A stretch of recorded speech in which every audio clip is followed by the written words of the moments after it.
Good morning बच्चों। हम कर रहे थे एक्सरसाइज 5.3 कर रहे थे कंटिन्यू। हम चले हुए इस चैप्टर पे एपी पे।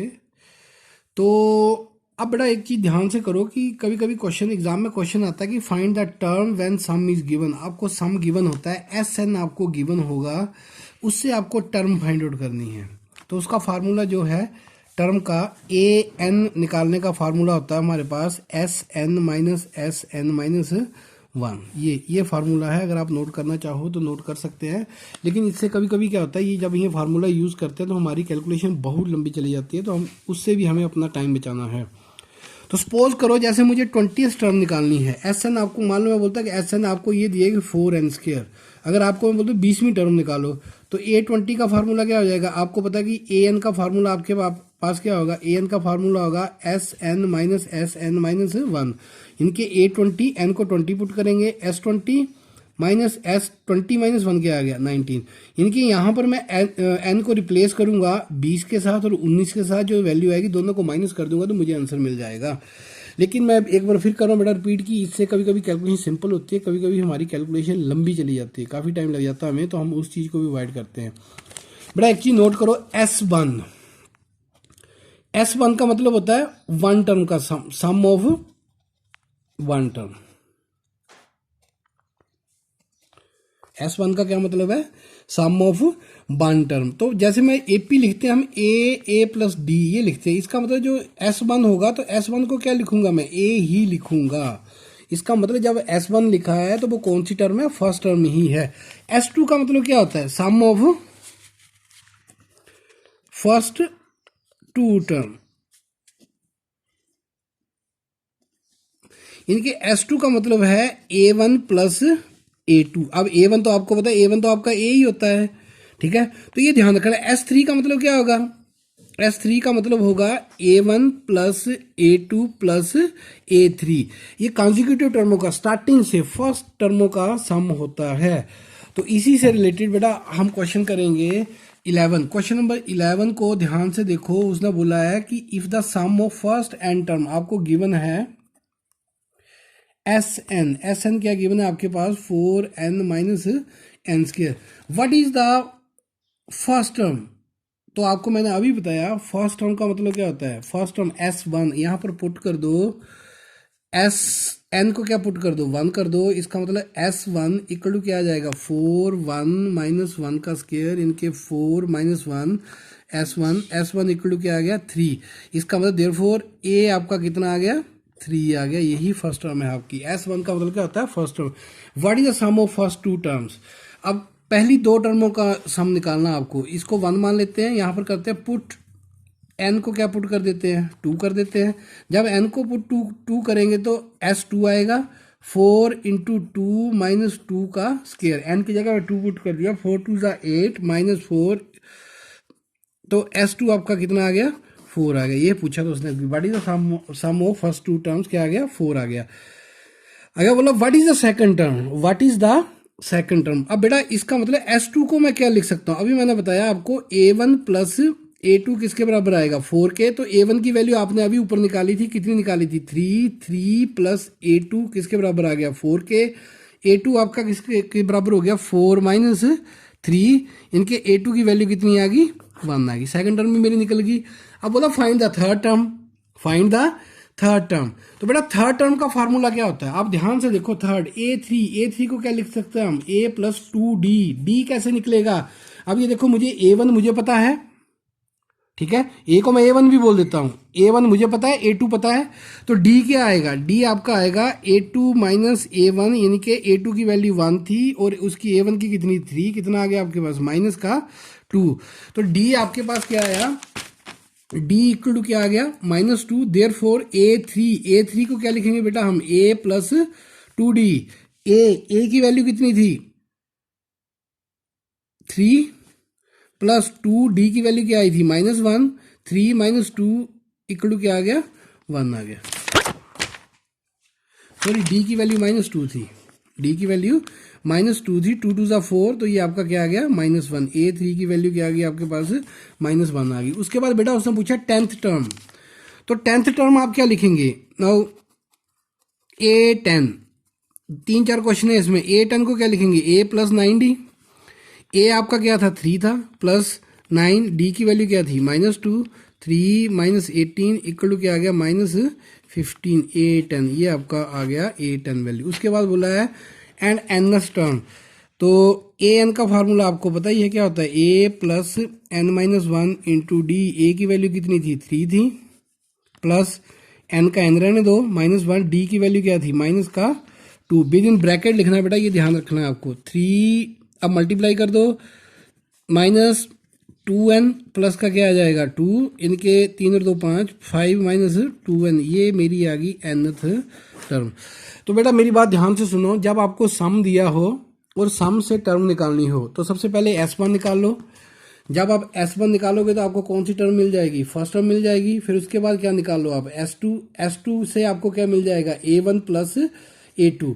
यहाँ से A1 और A2 निकाल लो, उसके बाद आपका क्या निकल जाएगा, D निकल जाएगा। क्योंकि डी क्या होता है, दो कॉन्जिक्यूटिव टर्म का डिफरेंस होता है, A2 minus A1, A2 minus A1। लेकिन यहाँ पर ध्यान रखना आपको, S2 जो जैसे अभी हमने यहाँ पर किया था, S2 निकाला था, S2 क्या आया था 4, S2 की जगह पर हमने क्या लिखा, A1 प्लस A2। अब यहाँ पर A1 की वैल्यू क्या थी आपके पास, 3 थी, ये ऐसे कैलकुलेट होगा, ये A2 निकलेगा। S2 का मतलब A2 नहीं है, ये ध्यान रखना है। S2 का मतलब है A1 plus A2। Important question है, एग्जाम में आता है, ठीक है जी। उसके बाद बेटा क्वेश्चन नंबर 15, क्वेश्चन नंबर 15 मैं थोड़ा कंप्लीट में नहीं करूंगा, आप लोगों ने खुद ब खुद करना है। एक contract on construction job specify a penalty for delay of behind certain date as follows 200 rupees. बेटा अगर आप ये देखो ऐसे सीक्वेंस चल रही है उसकी, 200 फिर 250 पेनल्टी जो भी है, penalty for delay of work 250, ठीक है। फिर क्या हो जाएगी उसकी 300 हो जाएगी, ऐसे सीक्वेंस चला हुआ, जैसे जैसे टाइम बढ़ता जाएगा पेनल्टी भी उसकी बढ़ती जाएगी, ठीक है जी। उसने बोला कि अगर वो एन दे दिया उसने, हेयर ए इक्वल टू कितना है 200, डी कितना आएगा आपका 250 माइनस 200 इक्वल टू क्या आ गया 50 आ गया। एन दे दिया उसने, एन कितना दिया है 30। बोला अगर वो 30 दिन काम को डिले करता है तो उसको कितनी पेनल्टी पड़ेगी। तो आपका बेटा इनके 30 दिन का, अगर एक दिन डिले करेगा 200, 2 दिन करेगा तो 250, फिर क्या करेगा 300, ऐसे उसको बढ़ता जाएगा ना। अगर एक दिन करेगा 200, दूसरे दिन के लिए 250, तो 200 प्लस 250 इनके दूसरे दिन उसको 450 रुपया देना पड़ेगा। तो आपको ये बताना कि टोटल कितना डिले होगा। तो यहाँ पर सम निकलेगा सभी का, क्या निकलेगा, सम। तो वी नो दैट। अब देखो आपको कौन सा फार्मूला लगेगा यहां पर, लास्ट टाइम तो मुझे पता नहीं है, इसका मतलब आपने फार्मूला यूज करना है, S n equal to n by 2a plus N minus 1 into D. N आपको पता है यहाँ 30 आ जाएगा, यहाँ 30 आ जाएगा, ए की वैल्यू 200 आ जाएगी, एन की जगह पे 30 आ जाएगा और डी की जगह पे 50 आ जाएगा। इसको कैलकुलेट कर लेना बेटा। Question number 16 sorry, a sum of 700 rupees. अब ये क्वेश्चन बोल रहा है कि 700 रुपीज, क्वेश्चन नंबर 16 है 5.3 एक्सरसाइज का, कि 700 रुपया जो है कैश प्राइज बांटना है बच्चों में, ठीक है। आपको सात प्राइज बांटने हैं overall academic. If each prize is ₹10 less than the preceding prize. जैसे बेटा मान लो कि फर्स्ट प्राइज 200 मतलब 20 रुपये कम है, जैसे फर्स्ट प्राइज मान लो 100 है, तो दूसरे को कितना मिलेगा 80 मिलेगा, तीसरे को कितना मिलेगा 60 मिलेगा, 20 कम होते जाएंगे। लेकिन टोटल रुपीज कितने हैं 700, उसने 700 रुपीज बांटने हैं उसको, ठीक है। तो यहां से बेटा हम करते, ये क्वेश्चन जरूरी नहीं आपको ऐसे करना है, आप लोग जैसे मर्जी कर सकते हैं। First prize equal to x हो जाएगा, तो सेकंड प्राइज क्या होगा x माइनस 20, 20 कम। थर्ड प्राइज इससे 20 कम, x माइनस 40। फोर्थ प्राइज इससे कम, x माइनस 60। ऐसे चला रहेगा, ये सारे 7 प्राइज हैं, टोटल कितने हैं 7। इनके n कितना है आपका यहाँ पर 7 है। तो यहाँ पर बेटा देखो आसान हो गया मेरे लिए, a इक्वल टू क्या आ गया x आ गया, d क्या होगा, यहाँ पर ये गलती होती है 20 कम बोला है, सक्सीडिंग से प्रोसीडिंग को माइनस करना है, तो x माइनस 20 माइनस एक्स होगा, x के साथ x कट जाएगा, d की वैल्यू क्या आएगी -20 आएगी। हम यहाँ पर गलती करते हैं अक्सर, ठीक है जी। अब उसने ये दे रखा है अकॉर्डिंग टू क्वेश्चन 7 प्राइज बांट रहा है वो, S7 दे रखा उसने, किसके बराबर है 700। इन सातों प्राइजों का जो सातों प्राइज हैं जो उनका सम कितना है 700 है। ठीक है जी। तो आपने अब क्या करना है, यहां पर आपको कौन सा फार्मूला लगेगा, S n equal to n by two a plus N minus one into D. यहां पर यूज करो, एन की जगह पे क्या यूज करोगे 7/2, टू ए की जगह पे क्या आएगा एक्स आएगा, प्लस एन की जगह पे 7 माइनस वन, डी की जगह पे क्या आएगा -20। ध्यान से करना बेटा, यहाँ पर कैलकुलेशन गड़बड़ ना हो। इक्वल टू किसके बराबर 700 के, ये 7 के साथ कट जाएगा, सामने 100 आएगा, 2 को क्रॉस कर दो उधर, या इजी रहने दो 1/2, 2x, 7 में से एक गया 6, माइनस का क्या आ गया 120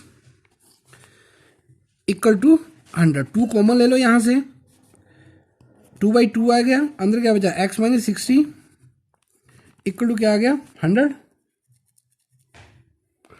ठीक है जी, ये 2 कट गया, x माइनस 60 इक्वल टू क्या आ गया 100 आ गया, यानी कि x किसके बराबर आ गया 160 के। तो फर्स्ट प्राइज क्या आ गया आपका, फर्स्ट प्राइज आपका आ गया, देयरफॉर फर्स्ट प्राइज, ये आपने सभी लिखने में पूरे नहीं लिख रहा हूँ। फर्स्ट प्राइज क्या आ जाएगा आपका 160, सेकंड प्राइज क्या आ जाएगा 20 कम 140, थर्ड क्या होगा 120, फोर्थ क्या होगा 100, 20 कम करते जाओ 80, ऐसे चला रहेगा आपका। ये साथ के साथ प्राइज आपने लिखने हैं, फर्स्ट सेकंड थर्ड फोर्थ, ये ठीक है जी। ये बेटा जरूरी नहीं क्वेश्चन को ऐसे करना है, एपी से करना है, आप लोग सीधा भी कर सकते हो। इनके आप ये मैंने एक प्राइज लिखा, दूसरा तीसरा चौथा पांचवा छठा सातवां, 7 प्राइज लिखकर उन सातों को जोड़ दो, जोड़ के किसके बराबर कर दो 700 के, तो भी आपको आंसर मिल जाएगा। अब है क्वेश्चन नंबर 17, इंपॉर्टेंट क्वेश्चन है ये भी। इन ए school student thought of planting trees in and around the school to reduce the air pollution. It was decided that the number of trees that each section of each class will plant will be same as the class in which they are studying. A section of class 1 देखो will plant 1 tree, class 2 will plant 2 tree, और class 3 क्या करेगी, so on class 12 तक। There are 3 sections of each class। ठीक है जी। अब देखो simple सी language में बता देता हूँ बेटा कि जितनी जो क्लास है वो उतने प्लांट, जैसे फर्स्ट क्लास है 1 करेगी, सेकंड वाला 2 करेगा, थर्ड वाला 3 करेगा, फोर्थ वाला 4 करेगा, 12 वाला 12 पौधे करेगा। Number of plants planted by each section, बड़ा आसान है। तो 3 सेक्शन है हर एक के, तो इसका मतलब फर्स्ट क्लास वाले कितने करेंगे 3 हो जाएंगे, 3 के साथ मल्टीप्लाई करना पड़ेगा। सेकंड वाला क्या करेगा 6 करेगा, फिर क्या करेगा थर्ड वाला 3 3 9 चला रहेगा ऐसे, और 12 12 12 थी ये 36, ये बन गई हमारे पे। हेयर ए इक्वल टू कितना आ गया 3, डी इक्वल टू कितना आ गया 6 माइनस 3 इक्वल टू कितना आ गया 3, और एल लास्ट टर्म भी मुझे पता है, लास्ट टर्म कितनी है 36, और एन भी पता है बेटा, एन कितना 12। टोटल कितनी क्लासें हैं 12। तो बोला कि टोटल कितने प्लांट उन्होंने प्लांट किए, कितने पौधे उन्होंने टोटल लगाए, ट्रीज प्लांट किए उन्होंने। तो यहां पर आ जाएगा we know that S n equal to क्या आएगा n/2 a प्लस एल वाला, क्योंकि लास्ट में मुझे पता है एस कितना 12/2, a कितना आ गया आपका 3, और एल कितना आपका 36, S12 कटिंग कर दो 6, 6 इंटू 39, 9 के 54, 36 18, 9 के 234, ये इसका क्या आ गया आंसर आ गया। ठीक है, बाकी बेटा इसके 3 4 क्वेश्चन रहे हैं वो कल करेंगे। Thank you.